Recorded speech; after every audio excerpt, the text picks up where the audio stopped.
You are still watching NTV Weekend Edition. Now, this week, Parliament has been studying several bills presented to the House by government, calling for merger of more than 80 state agencies in a bid to save funds now ostensibly spent on these agencies. However, MPs and some civil society organizations have been asking whether the merger is a good decision. And to help us appreciate this tonight, we do have Dr GERALD WERIKHE, a board member of the African Youth Development Link. Good evening, sir. Thank you for joining us on NTV Weekend Edition. Good evening. How are you? It's a pleasure being here. Thank you. So what do you make of the concern raised by MPs about the necessity of the merger of state agencies?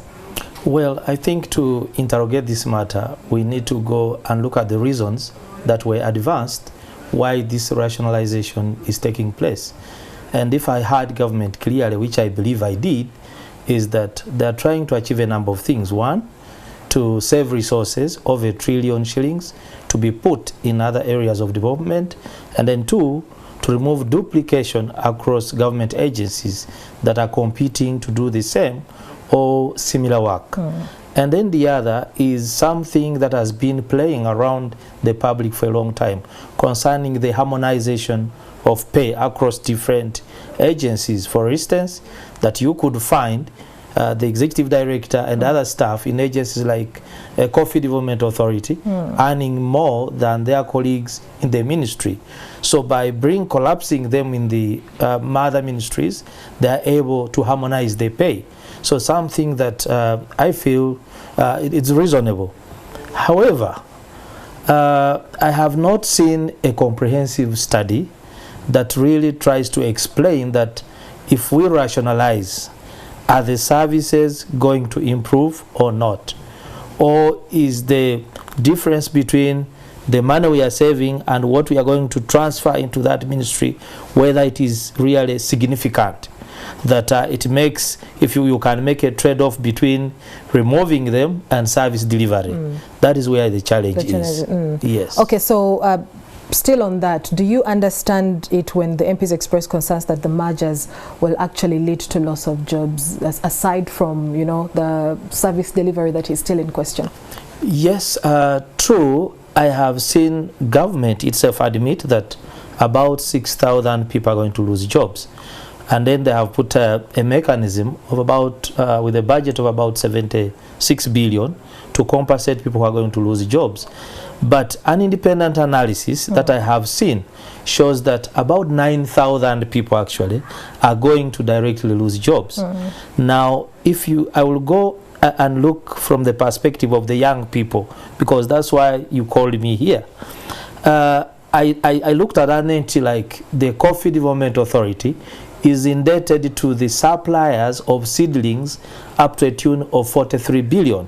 Remember, the people who work in these seedling beds are the young people, either in Kagadi or either Bushenyi or so. When we move this next financial year and we collapse the Coffee Development Authority into the ministry, and the budget is not available to pay the farmers, for instance, the owners of the seed beds. So what is going to happen to these people who are directly employed in those gardens? So they will also lose jobs. So subsequently, you may find that the people who have lost jobs are not only these who are directly employed in these agencies, but many others, especially the young people. Looking at our demographics, see our 22.5% of our population are the youth. Now the youth, that is between the age of 15 and 30. But if you take it a notch higher, about 80%, 77% are below the age of 30. So you know that the biggest workforce is actually of the young people. So it's a concern. Now when it comes to service delivery, I'll give the ministry, example of a ministry, agencies under the ministry concerned with the young people. There are proposals to have the National Youth Council, the Women's Council, the Elders Council, and the People with Disabilities Council together.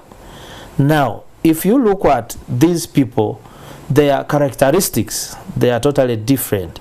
And maybe when you look at the numbers, probably the youth, given the numbers, the dangers we see, the absence of civic education, the alcohol, the way the youth are taking drugs and alcohol, I believe that this, the youth particularly, would be prioritized, because if we don't leave an agency that serves them better, to strengthen their capacity, to contribute to the development of this country, it can lead into future trouble. So is it right for Parliament to dismiss the mergers? Are you trying to say that? Well, I don't want to appear like I'm opposed to government interventions, especially where they think it is reasonable. But what I think is that we needed a comprehensive study.